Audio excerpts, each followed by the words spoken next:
a chance of showers and thunderstorms in the afternoon. Highs in the upper 70s.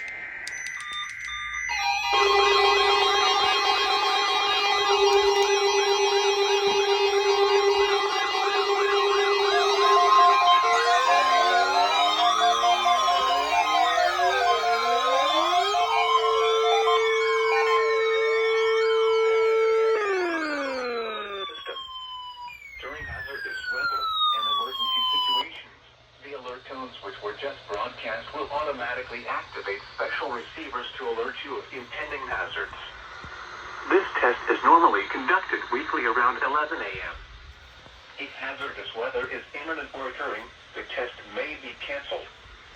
To provide the most consistent warning service possible, the alert tones will only be activated for the following counties in the WWG49 listening area: in Missouri, Madison, St. Francis, Bollinger, Cape Girardeau, Iron, Perry, Reynolds, St. Genevieve, Washington, and Wayne.